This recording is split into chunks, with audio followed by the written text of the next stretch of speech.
A gun control battle of biblical proportions. The House votes to allow posting the 10 Commandments in schools to promote morality. New evidence of Serb atrocities in Kosovo. Officials say the Serbs killed at least 10,000 ethnic Albanians. And hold the phone. An industry study raises new questions about the possible health risks of cell phones. This is the CBS Evening News. With Dan Rather reporting from CBS News headquarters in New York. Good evening. A rapid-fire switch on Capitol Hill today in legislation to reduce youth violence. The make-or-break House debate on even limited measures to keep guns out of schools suddenly turned into a vote to put copies of the 10 Commandments in the schools. We go to CBS News Chief Washington correspondent Bob Schieffer on Capitol Hill. Bob, what's going on there? Well, Dan, this really isn't about the 10 Commandments at all. It's about gun control and background checks at gun shows. Members of the House of Representatives know that they're eventually going to have to vote on those fairly mild gun control measures passed by the Senate. But with the gun lobby breathing down their neck hard now, they've been putting it off by talking about a lot of other things for as long as they possibly could. During debate on reducing school violence, they've managed to consider everything but tightening the gun laws, and this was the latest idea.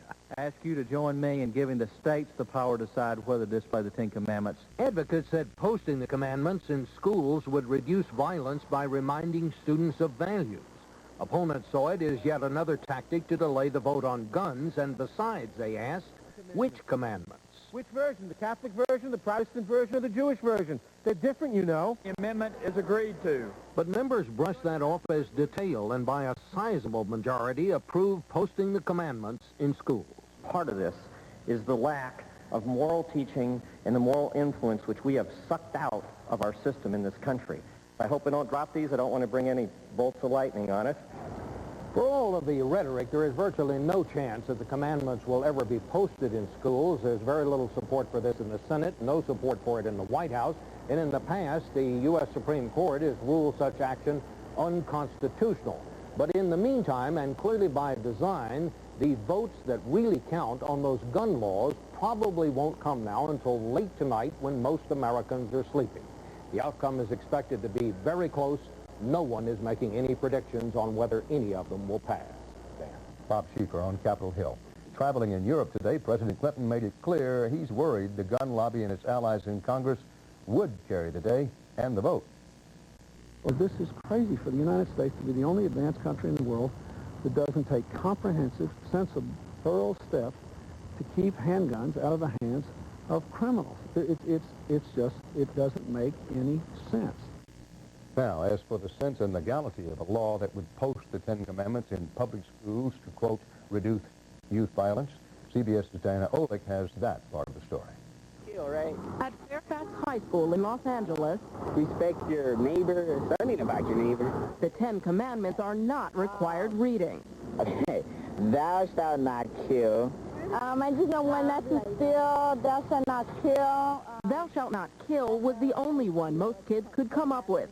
Ironically, that's the one the House of Representatives, reacting to the massacre in Littleton, thinks kids need to learn more about.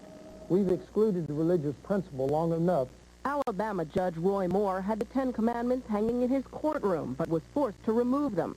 So his congressman slipped an amendment into the juvenile justice bill, arguing that Americans are lacking in values and need literally to see the writing on the wall. Our problem's not the guns. It's not what's in their hands that counts. It's what's in their hearts. And that's what we've neglected for so long in our society.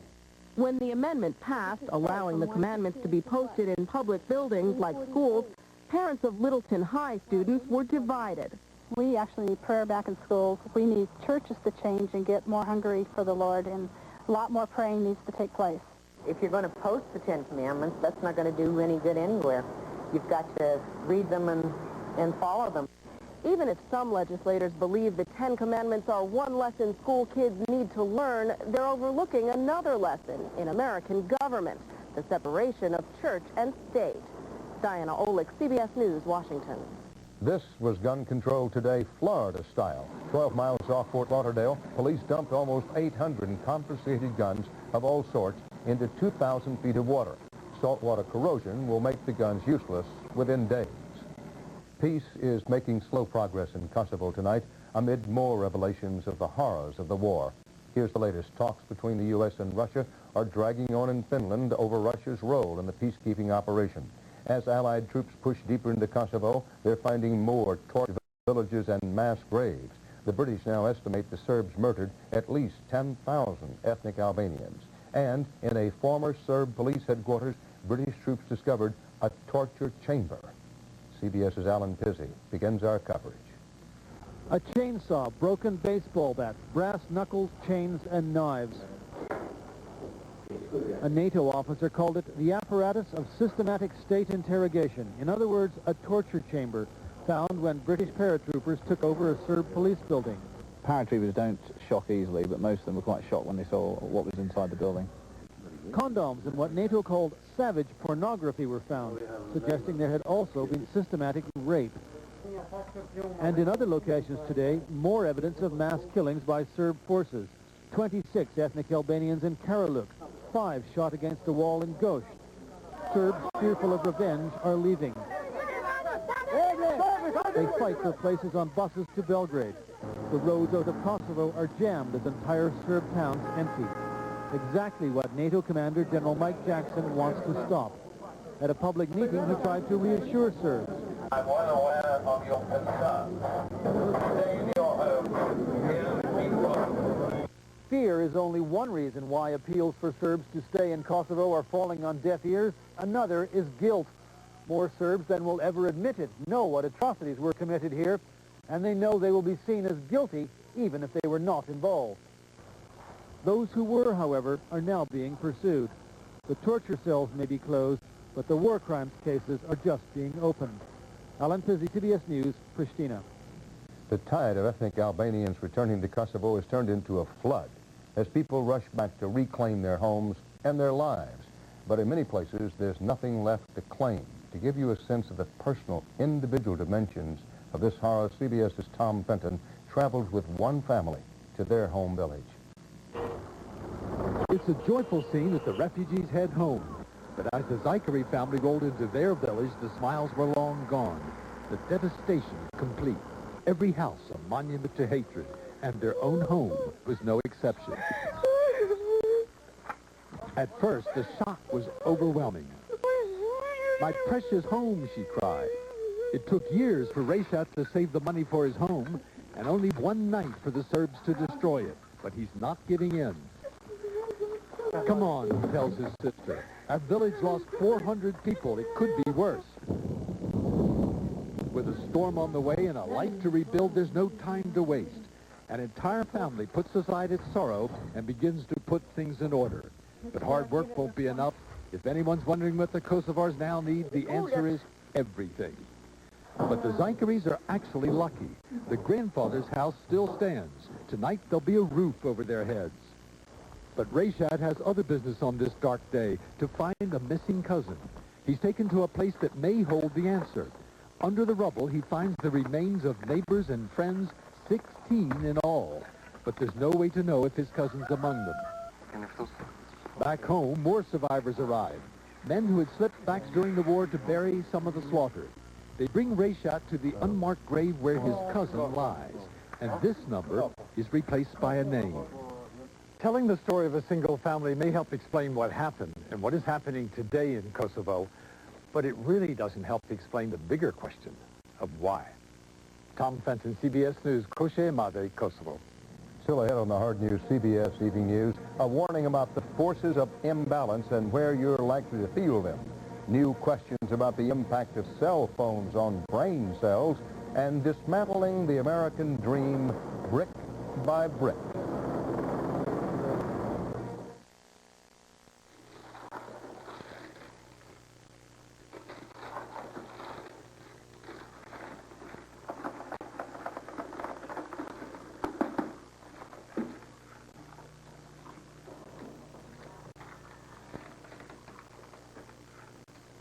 You didn't save me any? It wasn't enough. Quaker Toasted Oatmeal Squares. Crunchy whole grain squares with a hint of brown sugar. You haven't wanted a cereal this badly since you were a kid. Natural, real.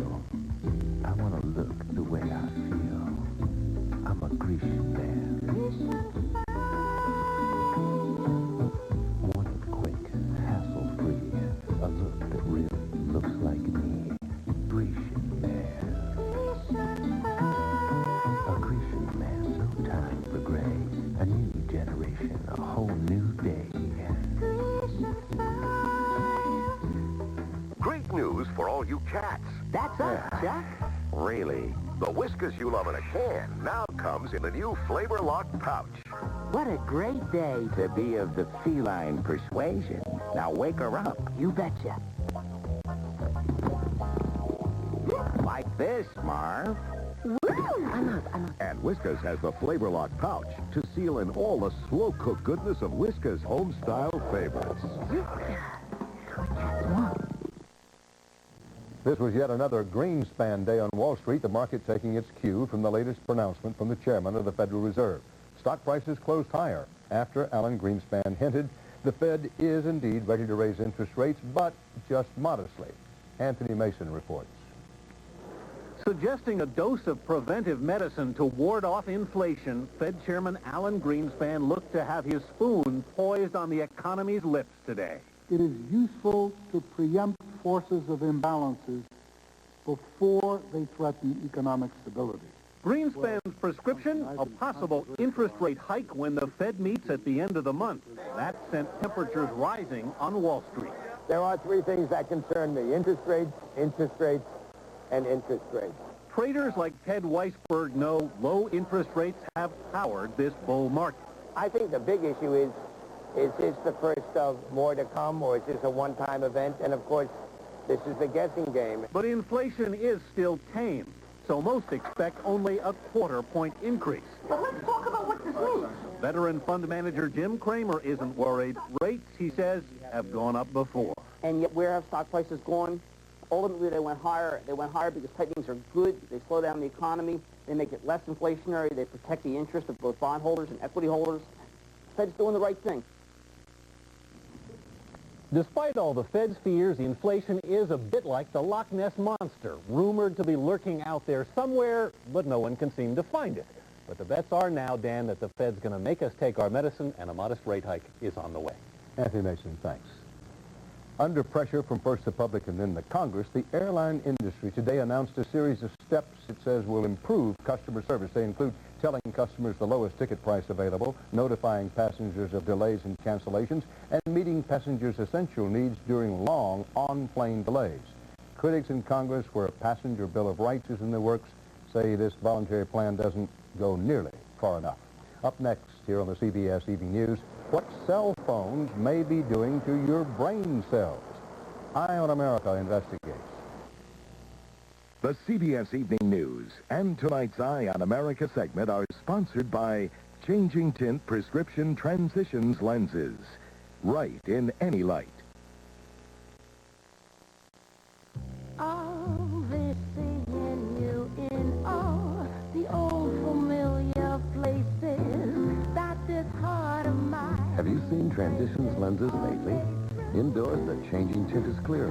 Outdoors, they're the darkest Transitions lenses ever. For all-day comfort and convenience, Transitions lenses, right in any light.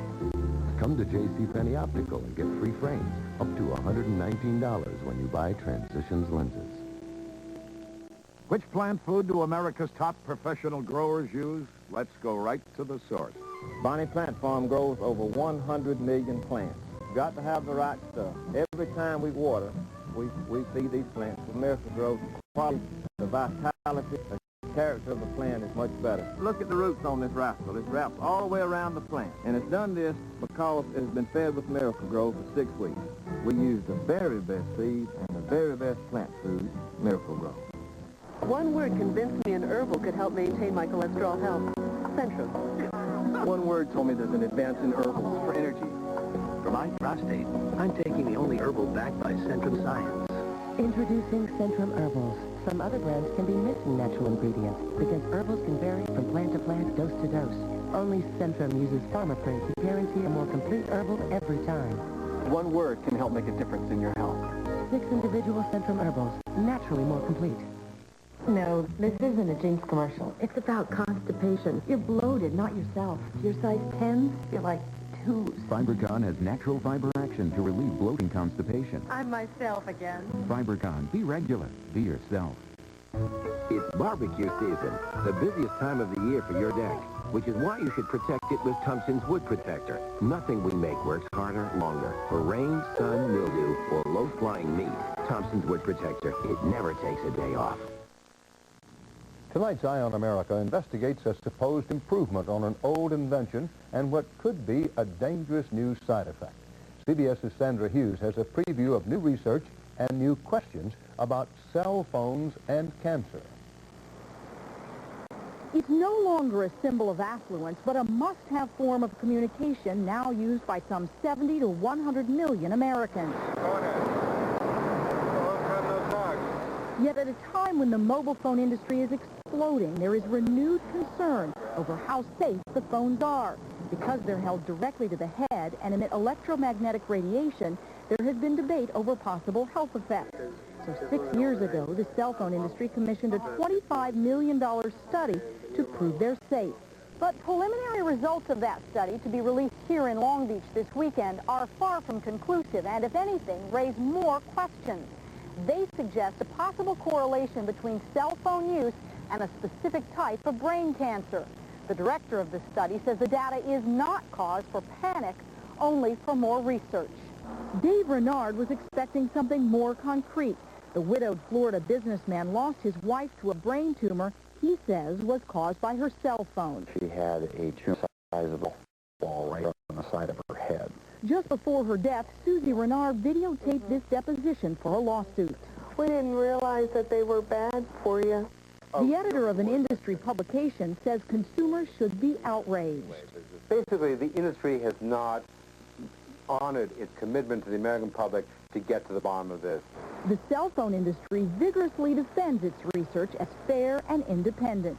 The preponderance of evidence, as reviewed by the major regulatory bodies in this country, in Canada, in the UK, international bodies, says that there's not a linkage between the use of wireless phones and health effects. While many studies have found no health risks, a recent Swedish study found cell phone users were 2.5 times more likely to suffer brain tumors near their phone ear. And Stephen Cleary has found microwaves, like those emitted from a cell phone, cause cancer cells to grow. But he's frustrated government leaving all new research to industry. The problem we have right now is there isn't enough information to know exactly what the negative aspects of this exposure would be. The Food and Drug Administration has seen the industry study and will only say it looks like more research is needed, putting consumers right back where they were 6 years ago, tied to a technology that could be dangerous to their health. In Long Beach, California, this is Sandra Hughes for Eye on America. The first court-martial verdict today over an experimental anthrax vaccine the U.S. military requires all U.S. troops to take. In California, U.S. Marine Lance Corporal Jared Schwartz was given 30 days in the brig and a bad conduct discharge. He's one of 5 who refused orders to take the anthrax vaccine, citing studies that question whether it's safe or effective. With no identified bodies from the Vietnam War, the Defense Department said today it will leave the tomb of the unknowns empty. The Vietnam crypt at Arlington National Cemetery has been empty since last year, when the body inside was removed and identified as that of Lieutenant Michael Blassie. Officials say DNA technology now means there may never be an unknown soldier from the Vietnam era. Straight ahead on the CBS Evening News, arraignment day for the Minnesota woman of the 90s whom the FBI alleges is a radical terrorist fugitive from the 70s.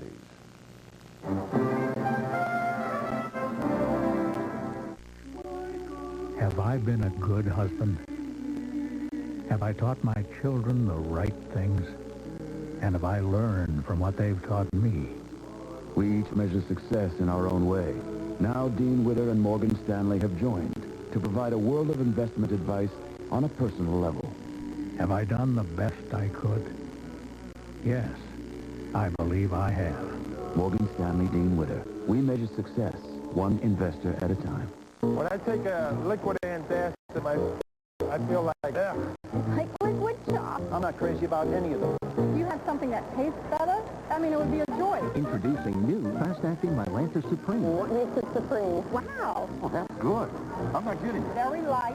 Yeah, it tastes like a dessert. It's the only liquid antacid with no chemical preservatives. It doesn't taste like medicine, I'll tell you. It's actually helping my indigestion now. Supreme relief. Taste it for yourself. You have some more?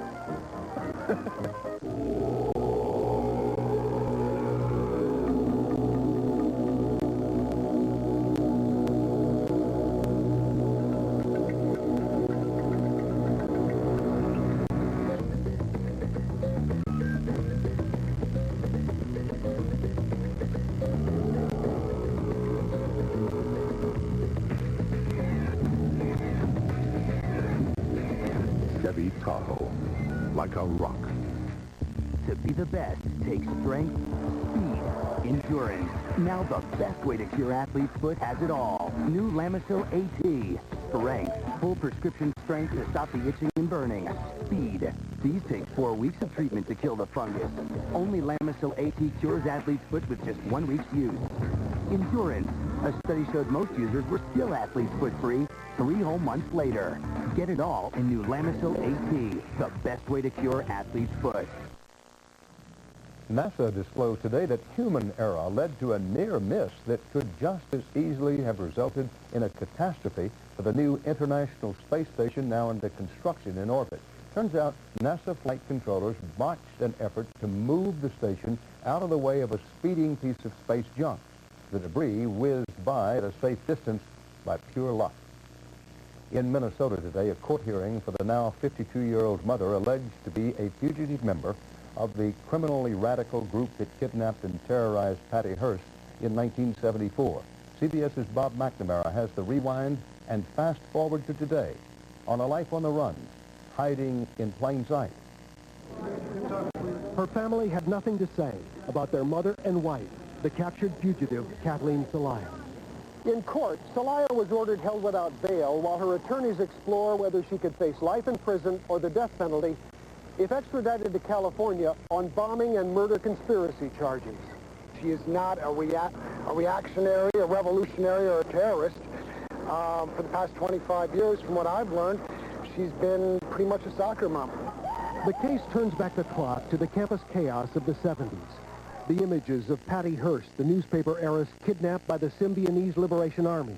Hearst even joining her captors, allegedly including Kathy Celaya, in bank heists and bombings. Those 6 SLA radicals died in a famous fiery gun battle with Los Angeles police. Celaya disappeared to a life underground, first to Africa, later Baltimore, and then Minnesota, adopting the name Olsen, so common here. Then she got into acting. The Sarah that I know now is a wonderful mother and a very productive woman. In her longest-running role, Celaya cast herself in an ivy-covered home as wife, mother, and respected community activist. I hope they open the doors and let her go. She's too valuable a person to be locked up.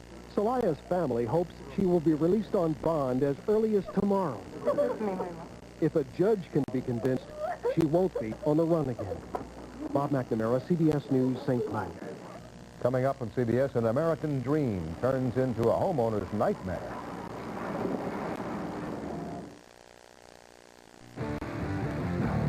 I have the power to find the quickest route across town, to get tickets to the hottest shows, and reserve a table for 2 at virtually any restaurant. I drive an Escalade, the only luxury SUV with the executive assistance of OnStar standard. OnStar, how can I help you? I have power to make obstacles obsolete. Escalade, it's good to be the Cadillac. Glidden and Home Depot together is an unbeatable combination. We are a paint store in Home Depot. Glidden's been around 120 years, and they know paint. It's unbeatable. So I can always honestly recommend that you use Glidden paint. It applies easily, doesn't splatter because it's a nice thick paint. You just get a brush and roll it and go at it. It covers really well. It's a quality paint. Good durability, good price. Glidden has it all. You don't stay in business for 120 years if you don't have good exterior paint.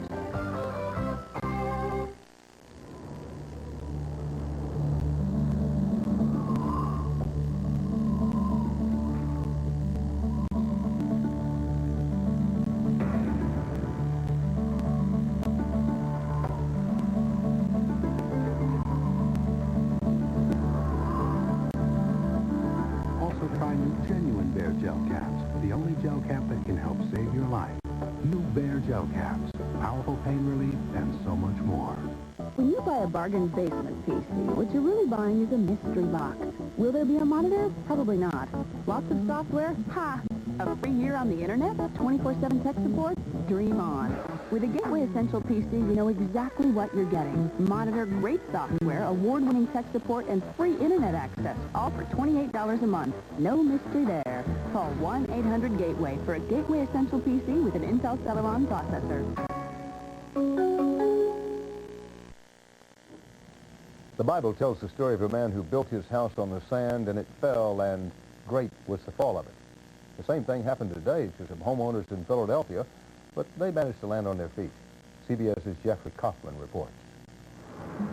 On Hagerman Street today, they took down the flag for the last time. My American dream is going down with that house. As Mark Coonan looked on, brick by brick, city crews began tearing apart a dozen houses.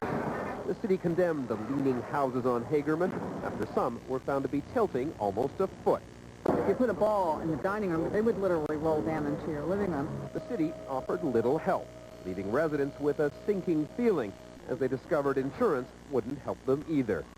When they built Hagerman Street 70 years ago, this was an old creek bed that they filled with 21 feet of ash. The city said the ash was eroding away, and the city insisted that is what was causing this. People complained that Mayor Ed Rendell found time this week to unveil his very own hoagie, the Rendelli, but he didn't have time for the homeowners on Hagerman. But then Mark Coonan dug up his 3-year-old home video, showing it may have been the city's fault. It showed a flooded roadbed and houses being shored up during sewer construction. We hope to have checks in the hands of the residents within a 10-day period. Perhaps embarrassed by the hoagie and certainly feeling the heat, this afternoon the mayor relented and took responsibility. People say you can't fight City Hall. What do you say? Guess you can if you have a videotape. Tonight, Hagerman's a street of broken houses, but no longer a street of broken dreams. Jeffrey Kofman, CBS News, Philadelphia. And that's part of our world tonight. I'll be back later here on CBS with 48 Hours. Aaron Moriarty has a preview for you. Should a child have the right to choose her family? I've been in like 4 homes already. Only one can have her. I just want to be a mommy. But 2 families want her. She's trying to rob my daughter from me. Samantha's Choice, later on 48 Hours. Until 48 Hours at 10 o'clock, 9 Central Time, Dan Rather reporting for the CBS Evening News. See you later. For news 24 hours a day, CBS.com on the Internet and on our interactive partner, America Online, at keyword CBS News.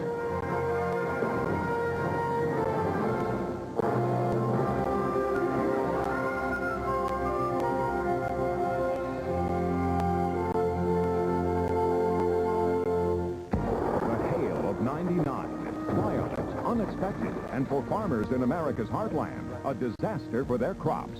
It mowed it to the ground. You can't salvage nothing anymore. So why is it happening? And what does it mean for all of us? Tomorrow, Weather Watch looks for answers on the CBS Evening News with Dan Rather. Experience you can trust. CBS News. Coming up on First News at 6, some Sherman businesses are put to the test as firefighters determine just how well equipped they are to handle a fire. And some kids are beating the summer blues, learning a new trade. Plus, it's game number 5 for the Stars. So what does it mean for injured player Brett Hall? All those stories are coming up next. Get into Dodge at Hoyt Dodge today. Sherman Dennison's newest car care facility is Midway Car Wash on Texoma Parkway, just north of Midway Mall. At Midway, their state-of-the-art Bellinger equipment cleans your car like no other. They're open 7 days a week with hours that make it more convenient for you. Midway Car Wash, 5110 Texoma Parkway, next to American Bank and just north of Midway Mall. The biggest grand opening in automotive history is going on now at the biggest dealer, Trophy Toyota. And everyone knows that you will never, and I mean never, buy a newer used car lower than during a grand opening sale. And this is the big daddy of grand openings. Here's a 99 Camry LE loaded, $17,699. A 99 Corolla with AC, $11,999. Our incredible 0% financing. Come and register for his and her CD. Get unheard of low prices, unheard of low payments at the grand opening sale. Going on now at the biggest dealer, Trophy Toyota.